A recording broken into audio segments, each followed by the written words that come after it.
본문 말씀으로 예수님으로 가득 채우라라는 제목으로 하나님 말씀 전하도록 하겠습니다. 사람은 누구나 자신이 갈망하는 것을 향해서 나가게 됩니다. 갈망이란 것은 간절히 얻기를 원하는 것이 갈망입니다. 더 얻고 싶은 것을 향해서 그 인생은 나간다는 것입니다. 그래서 돈을 갈망하면 모든 생각과 관심이 돈에 있어서 그 인생은 계속해서 돈을 향해서 나가게 됩니다. 또 성공을 갈망하면 그 사람의 생각과 관심은 성공에 있어서 무엇을 하든지 성공이 보이고 성공하는 방법이 보이면서 그것을 향해서 나가게 되는 것입니다. 갈망하기 위해서, 갈망하는 것을 얻기 위해서 덜 자고 더 열심히 일하고 더 노력하고 더 실력을 키우고 아직 우리가 노력이 부족해서 그렇다고 하면서 계속해서 그 인생을 밀어붙일 때가 참 많이 있습니다. 그런데 이런 것들은 정말 우리 인생에 참된 만족과 주님 주시는 행복을, 평안을 줄 수가 없습니다. 많은 사람들이 자신의 갈망을 향해서 나가다가 나도 모르는 사이에 하나님과 멀어지고 나도 모르는 사이에 세상과 더 가까워지는데 그것을 모른단 말입니다. 어느 순간 나의 생각엔 세상이 가득 차 있고 나의 생각엔 성공과 형통과 번영만 가득 차 있고 하나님이 없어지는 이런 일들이 벌어지게 되는 것입니다. 근데 우리가 이렇게 살다 보면 처음에는 모르지만 시간이 갈수록 삶이 만족스럽지 않습니다. 왜냐하면 인간의 갈망은 끝이 없기 때문에 그렇습니다. 그리고 진짜 인간의 갈망을 얻는다 그래도 그 안에는 근심이 없거나 평안하거나 이렇지 않은 것입니다. 사람의 삶이 더 열심히 일해야 되니까, 더 쉴 틈이 없으니까, 더 많은 일을 해야 되니까 늘 바빠요. 쉬지 못하니까 늘 힘들고 피곤하고 또 미래를 모르니까 그 인생은 늘 불안하게 되는 것입니다. 그러면 그 삶에 짜증이 많아지고요. 삶이 초조해지게 되는 것이죠. 그러면서 나도 모르는 사이에 그 인생이 무너지고 생각과 마음이 무너지고 삶이 실패하게 되는 것입니다. 어떤 사람들은 그 갈망을 얻기 위해서 진짜 노력하고 흔히 뼈를 갈아 넣는다 그러죠. 그렇게 살면서 자신이 원하는 갈망을 이루기도 합니다. 그러면 더 이상 부족함이 없어야 되는데 그 인생은 부족함이 없는 것이 아니라 그렇게 바라던 내 꿈을 이루고 성공을 이뤘는데도 불구하고 그 안에 많은 것을 가졌지만 허무해지고 많은 것을 가졌지만 인생이 공허해지고 또 오히려 더 깊은 어둠 속에서 또 다른 만족과 또 다른 행복을 찾기 위해서 끊임없이 방황하는 그런 인생이 될 수밖에 없는 것입니다. 그래서 우리는 반드시 예수님으로 충만해져야 되는 것입니다. 예수님이 우리 마음을 가득 채우면 우리는 달라지는 것입니다. 깜깜한 어둠 속에서도 예수님이 우리의 빛이기 때문에 우리는 빛 가운데 걷고 있다는 것을 알게 되고 추운 겨울 아무도 나를 안아주지도 않고 알아주지도 않고 홀로 걷는 것 같은 이런 추운 겨울을 살아갈 때도 예수님의 사랑이 우리를 꽉 감싸고 있기 때문에 우리는 알게 되는 것입니다. 왜냐하면 그 안에 진정한 행복과 주님 주신 은혜가 있다는 것을 알게 되는 것입니다. 그래서 로마서 8장 8절 화면을 넘겨주십시오. 이렇게 말하고 있습니다. 육신의 생각은 하나님을 기쁘시게 할 수 없다. 여러분, 우리가 세상적으로 바라고 원하는 것들을 갈망하기 위해서 더 열심히 사는 것, 그 육신의 생각은 절대 하나님께 기쁨을 줄 수가 없습니다. 그것은 절대 하나님께서 우리에게 원하시는 것이 아닙니다. 여러분, 그래서 성경을 보면 언제나 육의 사람이 영의 사람을 괴롭힙니다. 가정에서도 믿음의 사람이 있고 정말 하나님을 중심으로 삼고 영적으로 신앙생활하고자 하는 사람이 있고 여전히 세상을 향해 가는 사람이 있거든요. 가만히 보면 육의 사람이 영의 사람을 괴롭히게 되는 것입니다. 가정도 마찬가지고 교회도 마찬가지예요.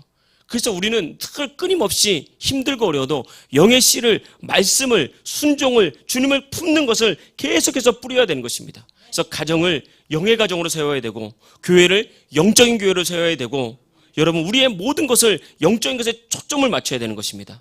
그러니까 공격이 많은 거예요. 마귀가 이걸 가만두지 않거든요. 그러나 강하고 담대하십시오. 이게 믿음으로 이겨내야 되는 것입니다. 여러분, 하나님은 내가 포기하지 않는 한 절대 우리 인생을 포기하지 않습니다. 하나님은 여러분을 딱 붙잡으면서는 결코 놓지 않습니다. 내가 내 생각에 하나님이 나를 사랑하시지 않는 것 같은 생각이 들 뿐이지 하나님은 결코 우리를 포기하지 않고 우리를 가장 선하고 가장 좋은 길로 인도해 주시는 것입니다. 그래서 예수님은 우리의 인생을 새롭게 하십니다. 우리의 눈에 눈물을 닦아주시고 정말 때로는 지긋지긋하고 힘든 가난을 벗어나서 부유함으로 이끌어주시고 고통스러운 질병에서 우리를 고쳐주시고 절망을 이기고 새로운 인생을 꿈꾸게 만들면서 새로운 인생을 살게 만드시는 분이 바로 예수님입니다. 우리가 성탄절날 그 예수님을 기다리는 이유는 바로 우리의 저는 자, 슬픈 자, 눌린 자, 인생 가운데 절망한 자, 그들을 살리기 위해서 새 생명 주신 그 예수님을 바라고 기다리는 것, 이것이 바로 대림절이고 성탄절을 기다리는 우리의 모습이라는 것입니다. 많은 사람들이 예수님 믿는다고 하고 교회를 다니지만 그 인생이 변하지 않습니다. 여전히 과거의 고통 가운데 여전히 눌려있고, 과거의 고민이 여전히 나의 고민이고, 과거의 세상을 따라갔던 방법이 잠시 잠깐 은혜 받으면 뒤돌아섰다가 또다시 그 방법으로 살아가면서 우리가 인생이 변하지 않는 경우가 참 많거든요. 그것은 예수님으로 그 마음을 가득 채우지 않아서 그렇습니다. 예수님을 진정으로 받아들이지 않은 것입니다. 여러분, 어차피 나는 평생을 가난하게 살았어. 어차피 평생 나는 복이 없어서, 남편 복이 없어가지고 나는 이렇게 사는 팔자고 운명이야. 나는 내가 해봐야 안 되는 실패를 경험해서 계속해서 경험했으니까 내가 뭘 되겠어. 이런 절망과 낙심 가운데 포기하고 절망한 인생이 정말 많습니다. 예수님께서 나의 인생을 변화시킬 것이라고 믿지 못하는 거예요. 믿지 못하니까 바라보지 못하고, 믿지 못하니까 꿈꾸지 못하는 것입니다. 우리가 믿음으로 바라보지 못하는 것은 결코 우리가 취할 수 없는 거예요. 믿음으로 꿈꾸지 못하면 그것은 내 것이 될 수가 없는 것입니다. 그러나 예수님은 내 인생을 새롭게 할 수 있고, 정말 나를 통해서도 하나님의 일을 할 수 있어서, 주님 내 삶이 주님께 영광되기 원합니다. 주님 내 삶이 주님께 영광되기 원합니다 라고 우리의 삶을 드리면 주님께서 여러분의 건강을 붙드시고 여러분의 미래를 붙드시고 여러분의 진로를 붙들 줄 믿습니다. 그래서 다 무너져가는 인생이라도 예수님 만나면 우리의 마음속에 들어오신 예수님께서 그 인생을 세우는 거예요. 내 노력이 나를 세우는 것이 아닙니다. 여러분, 노력은 우리 인생을 지치게 만들어요. 노력해 보십시오. 삶에 여유가 없이, 쉴 틈도 없이 그러면 삶에 불만이 가득 차게 되고, 그러면 인생이 짜증이 섞이게 되고 불안이 섞이게 되고 그 인생의 기쁨과 행복을 다 뺏어가는 것입니다. 여러분, 가난과 실패 때문에 고통당하는 인생도 예수님을 그 마음에 딱 모시잖아요. 그리고 예수님이 나를 반드시 일어나게 하실 거야 라고 딱 믿으면 그 예수님이 가난해서 우리를 반드시 건져주십니다. 부욕해 하십니다. 실패해서 건져주셔서 여러분을 형통케 하실 것입니다. 그래서 여러분, 우리는 그 예수님을 진정으로 갈망해야 됩니다. 그래서 여러분, 성탄절날 우리가 그 예수님이 이 땅에 오심을 우리가 기뻐하는 이유가 무엇입니까? 나의 눈에 눈물을 닦을 것이기 때문에, 우리 인생을 일으켜 세울 것이기 때문에, 실패한 인생을 일으켜 세울 거기 때문에 우리는 그분을 갈망하고 그분의 탄생을 기뻐하고 축하하는 것입니다. 역대상 4장에는 야베스라는 사람이 나오잖아요. 그 이름은 고통, 고난이라는 뜻입니다. 태어날 때부터 어려움과 장애를 가지고 태어난 그런 인생이었어요. 절망적이죠. 지금도 장애를 갖고 태어나면 미래가 안 보이는 시대를 살고 있습니다. 살다가 장애를 갖게 되면 여러 가지 이유로 그 인생이 얼마나 절망하고 고통당합니까? 가끔 그것을 자신의 삶의 모습으로 이겨내는 사람이 있지만 대부분의 사람들은 절망하고 고통하고 소망 없는 인생을 살아갑니다. 여러분, 장애라는 것은 엄밀하게 말하면 그 인생은 가난을 가지고 태어난 거예요. 할 게 없잖아요. 부욕게 될 일이 없지 않습니까? 장애를 가지고 태어난 것은 불행과 함께 태어난 인생입니다. 소망이 없는 것입니다. 그런데 야베스는 절망하지 않았습니다. 야베스가 했던 것은 하나님을 믿고 매달려 기도했습니다. 하나님, 나에게 복을 주십시오. 많은 사람들이 절망하고 우울에 빠져서 내 인생은 안 돼, 부모님을 원망하고 세상을 원망할 때 하나님, 나에게 복을 주십시오. 그리고 나의 지역을 넓혀 주십시오. 나를 도와주셔서 이 지긋지긋한 환난과 고통에서 벗어나게 하시고 근심이 없게 좀 해주세요. 하나님 살아있지 않습니까? 그때 성경을 보면 하나님께서 그가 구하는 것을 허락하셨다. 하나님은 그의 마음을 받으셨다는 것입니다. 그에게 복이 임했고 그 인생이 새로워졌고 야베스에게 임한 그 축복이 지금까지 믿음의 사람들에게 간증이 되고 증거가 된 것입니다. 야베스가 이런 출생의 고통에서 벗어나는 것은 그 당시에는 사실상 불가능한 것이었어요. 야베스가 이렇게 기도했을 때 어쩌면 그 부모님조차도, 야, 너 왜 이렇게 터무니없는 것을 기도하냐? 왜 이렇게 허망한 것을 기도하냐? 현실 받아들이고 그냥 그렇게 살아. 마음만 좀 고쳐먹고 그렇게 살아. 그럴 수도 있습니다. 주변 사람들도 야베스를 그렇게 생각했을 수도 있습니다. 저게 세상을 몰라도 너무 몰라. 세상이 어떤 세상인데 기도한다고 저 장애가 해결될 것도 아닌데. 그 시대에 장애를 갖고 태어난 사람이 야베스만 있었겠습니까? 아닙니다. 분명히 모든 시대에 장애를 가지고 태어난 수많은 사람들이 있었을 것입니다. 그러나 다른 사람들은 자신의 고통을 운명으로 받아들였다고요. 어차피 나는 장애를 갖고 태어났으니 가난하게 살 팔자고, 어차피 나는 장애를 가지고 태어났으니 누가 나오고 결혼해 주겠어, 누가 내 인생 잘 돼가겠어. 그것을 운명으로 받아들이면서 변화를 생각조차 못하고 살았습니다. 하나님을 믿지 않았습니다. 그러니까 하나님을 갈망할 수가 없었던 것입니다. 그냥 가난한 인생, 불행한 인생, 실패한 인생이 나의 운명이라고 받아들이고 그들은 하나님을 찾지 않았어요. 하나님의 살아계심을 믿지 않았다고요. 근데 야베스는 달랐습니다. 그는 그의 고통과 그의 좌절스러운 인생을 운명으로 받아들이기를 거절했다고요. 여러분, 거절하시길 축복합니다. 가난을 거절하십시오. 질병을 거절하십시오. 슬픔과 우울을 거절해야 됩니다. 여러분은 복받은 사람입니다. 하나님이 여러분을 붙드셨습니다. 이것이 우리의 믿음이 돼야 되는 것입니다. 그래야 야베스처럼 기도가 나온다고요. 정말 운명을 건 기도. 하나님, 나에게 복을 주십시오. 내 힘으로 안 됩니다. 환경으로 안 됩니다. 누구도 나를 도와줄 수 없습니다.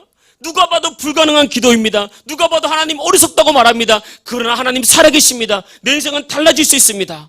야베스는 다른 방법을 찾지 않고 하나님만 찾았어요. 이게 중요해요. 오직 하나님만 찾았다고요. 야베스는 하나님께 자신의 인생을 걸었고 하나님께 매달리기 시작했습니다. 아무도 할 수 없었던 것을 하나님께서 하신 거예요. 단지 근심만 준 것이 아니라, 근심만 없어진 것이 아니라, 지경만 넓혀준 것이 아니라, 성경을 보니까 하나님은 야베스를 존귀한 자로 세웠어요. 모든 사람들이 야베스를 보면서, 야, 저봐, 야베스를 봐. 야베스를 보면서 꿈을 꿔. 야베스를 보면서 기도해. 정말 얼마나 복되고 아름다운 존재고 존귀한 존재냐. 하나님께서 그를 존귀한 존재로 세웠다고요. 야베스가 돈을 많이 벌어서 성공을 해서 정말 외모가 아름다워서 능력이 있어서 아닙니다. 야베스가 찾았던 그 하나님이 야베스를 존귀케 하신 거예요. 여러분, 우리 인생도 마찬가지입니다. 우리의 노력과 우리의 승리와 형통이 나를 존귀하게 만드는 것이 아니라 우리 안에 계신 예수님이 여러분의 인생을 존귀하게 만들 것입니다. 높여주실 것입니다. 우리 그리스도인들은 그것을 믿고 사는 사람들이에요. 그 길 가는 사람인 줄 믿습니다. 여러분, 그래서 우리가 이 땅을 살아갈 때 자기 열심 내려놓고 하나님께 맡기는 인생이 중요합니다. 야베스의 삶에 근심과 염려가 사라지고 불안이 사라지고 초조한 마음이 사라지고 마음의 여유가 막 생기는 거예요. 이제 그래, 하나님께서 나를 잘 되게 하실 거야. 그러니까 그전에는 내가 장애니까, 내가 부족하니까, 핸디캡이 많으니까 다른 사람이 10시간 일할 때 나는 20시간 일해야 돼. 다른 사람이 이만큼 일할 때 나는 더 열심히 일해야 돼. 삶이 너무 빡빡하고 너무 괴로운 거예요. 쉴 틈이 없는 것입니다. 그런데 하나님이 딱 들어오니까, 노력이 아니었구나. 내가 열심히 한다고 되는 것이 아니었구나. 내 계획이 아니었구나. 내가 하나님을 위해서 살아야 되겠구나. 그러니까 그 마음이 달라지기 시작하는 것입니다. 여러분, 얼마나 야베스가 기뻤겠습니까? 정말 많은 사람들이 처음에는 어떡하냐, 장애를 갖고 태어나서 어떡해, 저 인생 어떻게 살아, 뭔 죄를 지었기에 저렇게 장애를 갖고 태어났어. 그렇게 평생을 살다가 하나님께서 그 인생을 높여주고 많은 사람들이 부러워하고 그가 저 높은 어떤 사람들에게 인식이 되니까 야베스의 마음이 얼마나 기뻤겠어요. 정말 춤추고 싶지 않았겠습니까? 이 기쁨이 바로 하나님께서 우리에게 주시는 기쁨이요 축복인 것입니다. 우리는 살다 보면 고난을 당합니다. 어려움을 당합니다. 질병도 옵니다. 우리가 때로는 우리의 세상의 것을 갈망할 때도 있습니다. 여러분, 그때 염려와 근심을 받아들이지 마십시오. 질병도 받아들이지 마십시오. 여러분 안에 있는 정말 내가 지긋지긋한 어떤 운명 같은 것, 가난할 운명이야, 실패할 운명이야, 불행할 운명이야, 내 인생에는 행복 같은 건 꿈꾸기도 힘들어. 여러분, 그걸 받아들이지 마십시오. 수십 년 그렇게 살았어도 하나님은 단 하루 만에 여러분의 인생을 바꿀 수 있는 분입니다. 그러니까 하나님께 맡기고 하나님께 예배하십시오. 할렐루야. 하나님께 맡기고 하나님께 예배하십시오. 하나님을 찾는 사람들이 제일 먼저 하는 것이 예배고, 하나님을 찾는 사람들이 먼저 하는 것이 기도입니다. 그래서 예배가 살고 기도가 살면 반드시 여러분의 인생은 일어나게 될 줄 믿습니다. 여러분, 우리가 자녀를 키우잖아요. 지난주에 여러분 소식 들었겠지만 우리 안효진 집사님, 장은희 성도님 가정에 셋째를 탁 낳더라고요. 안예온. 사진을 보니까 잘생겼더라고요. 꼭 하온이가 또 태어난 것 같아요. 보니까 하온이가 다시 태어났나 할 정도로 귀엽고 예쁘게 그렇게 태어났더라고요. 하나님은, 우리의 자녀는 나의 자녀이기 전에 여러분 하나님의 자녀라는 것을 믿습니까? 이거 꼭 명심하십시오. 하나님의 자녀이기 때문에 하나님이 기뻐하는 방식대로 키워야 하나님 받고 기뻐하십니다. 하나님이 원하는 방식대로. 그래서 우리가 자녀를 위해서 기도하는 것은 자녀를 잘되게 하기 위해서 기도하기 전에 하나님, 나를 충성되게 여기고 나를 정말 잘 부모로 인정해 주셔서 나에게 자녀를 주셨는데 이 자녀를 하나님 기쁨으로 어떻게 양육해야 되겠습니까? 어떤 구비구비마다, 선택의 과정마다 하나님 무엇이 더 하나님을 기쁘게 하는 길입니까? 이것을 묻고 그렇게 키워가십시오. 그렇게. 이미 말씀드렸던 대로 사람의 능력이 아니라니까요. 자녀를 그렇게 키우면 하나님이 그 자녀, 진짜 부모님이 하나님이잖아요. 그 자녀를 탁 붙잡고요. 어디서 무엇을 하든지 그가 뭐 잘됐든지 잘났든지 못났든지 그 인생을 일으켜 세워서 하나님의 영광을 해서 크고 아름답게 사용하신다는 것입니다. 그래서 제일 먼저 이 자녀를 예수님 만나게 해야 됩니다. 예수님 만나야 그 자녀들이 달라지고요. 그 자녀를 예배드리게 해야 됩니다. 예배드려야 그 인생이 달라져요. 왜냐하면 예배드려야 주님 만나니까. 예배드려야 은혜 받으니까. 예배드려야 기도를 할 수 있으니까. 그래서 그렇게 돼야 되는 거예요. 여러분, 하나님께서 우리뿐만 아니라 자녀에게 부어진 은혜가 자녀를 변화시키는 거예요. 그 은혜가 자녀를 붙드는 것입니다. 그러면 시간이 가면 갈수록 생각이 달라지고 올바른 생각을 품는 거예요. 올바른 생각이라는 것은 말씀과 일치되는 생각을 품는 것입니다. 그리고 말이 달라지고 습관이 달라지고 삶의 태도가 달라져요. 왜 그러냐면 그 안에 계신 성령님께서 그 자녀를 탁월하게 계속 만듭니다. 그의 성품을, 생각을, 인생을, 삶의 모든 것을, 그가 가지고 있는 진로를 하나님께서 탁월하게 계속해서 만들고 있는 것입니다. 자녀들 안에 계신 성령님, 그 성령님이 우리를 탁월하게 만드는 거예요. 여러분, 이건 가정도 마찬가지입니다. 오늘도 그런 기도를 하더라고요. 오늘도 보니까 김영희 집사님이 그런 기도를 했어요. 우리 가정에, 우리 자녀의 주인이 하나님 되게 해달라고, 우리 그렇게 되게 해달라고. 여러분, 가정도 마찬가지입니다. 우리 가정을 탁월한 행복과 탁월한 승리와 탁월한 삶으로 이끄는 것은 성령님이에요. 우리 가정의 주인 되신 성령님이 여러분의 가정을 행복하고 탁월하게 만드는 것입니다. 사업도 마찬가지고 이게 다 영적인 원리가 다 같은 거예요. 우리가 많은 것을 가졌다 할지라도 성령님이 그 안에서 평안과 기쁨과 행복을 주시지 않으면 늘 싸움과 늘 다툼과 또 타락하는 모습들, 아내를 두고 남편을 두고 타락한 인생의 모습들. 여러분, 이 세상에 성공한 남성들, 성공한 여성들, 여러분 그 삶을 딱 뒤돌아보면 예수님 없는 사람들은요 얼마나 타락해 있는지 아십니까? 얼마나 잘못된 길을 갖고 있는지 아십니까? 근데 그게 마치 행복인 것처럼, 성공한 사람들의 특권인 것처럼, 여러분 아닙니다. 그것이 바로 마귀가 그들의 인생에 뿌린 불행이고 저주가 되는 것입니다. 여러분, 그래서 교회는 성공을 가르치는 것이 아닙니다. 교회는 형통을 가르치는 것이 아닙니다. 순종하면 복 주신다, 이게 아니란 말입니다. 교회는 그걸 먼저 가르치는 게 아니에요. 왜냐하면 이건 본질이 아니기 때문에 그렇습니다. 교회는 세상을 지혜롭게 사는 방법을 가르치는 것이 아닙니다.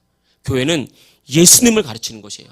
교회는 예수님을 전하고 교회는 예수님을 만나게 하는 것입니다. 그래서 성도들로 하여금 그 예수님을 계속해서 전하다 보면 예수님의 아름다움과 예수님의 선하심과 우리를 위한 사랑을 계속해서 전하다 보면 우리 안에 예수님에 대한 갈망이 생겨요. 예수님이 이런 분이었구나. 예수님이 이런 분이었구나. 그러면서 교회는 예수님을 끊임없이 만나게 하고 성도들을 예수님을 끊임없이 갈망하도록 이끄는 것이 바로 교회예요. 왜냐하면 그래야 진짜 인생이 살기 때문에 그렇습니다. 그러면 그 모든 것이 예수님 안에 있기 때문에 그렇습니다. 오직 예수, 오직 예수, 오직 예수로 우리의 마음에 지어지지 않게 새겨버려야 되는 거예요. 오직 예수입니다. 어떤 상황과 어떤 형편이 오더라도 오직 예수밖에 없습니다 라고 그 마음에 예수 그리스도 그것을 새겨야 되는 것입니다. 예수님이 우리의 심장에서 뛰게 만들어야 되는 거예요. 내 심장이 뛸 때 예수, 다시 심장이 들어갈 때 그리스도. 그러면서 마치 그렇게 되도록 예수님을 우리의 심장과 우리의 삶에 새겨야 되는 것입니다. 예수님께 우리의 시간과 우리의 물질과 우리의 인생을 드리는 것이 진정한 복입니다. 교회는 그걸 가르치는 거예요. 그걸. 예수님께 내 삶을 드릴 수 있는 것이 내 삶의 가장 최고의 복임을 가르치고 성도들이 그걸 갈망하는 거예요. 그래서 주님께서 나를 사용하고자 할 때, 주님께서 나에게 주신 복을 사용하고자 할 때 주님, 내가 주님께 쓰임받는 것이 가장 큰 복이고 나는 그것으로 해서 태어났습니다. 내 인생은 그것으로 해서 태어났으니 그렇게 살아가겠습니다. 결단하도록 만들 때 진짜 행복과 기쁨과 승리가 오는 거죠. 그래서 우리는 믿음을 가지고 있어야 됩니다. 그렇지 않으면 교회가 세속적인 그리스도인들을 만들어요. 욕망과 욕심에, 성공에 집착한 그런 교인들을 만들어내게 되는 것입니다. 여러분, 여기 있는 학생 청년들도 다 마찬가지예요. 여러분 가슴 가운데 욕심과 욕망으로 채워서 마치 예수님 잘 믿으면 예수님 나를 성공시켜 주겠지 이렇게 믿지 말고 예수님 그분을 사랑하십시오. 예수님 그분께 가까이 가십시오.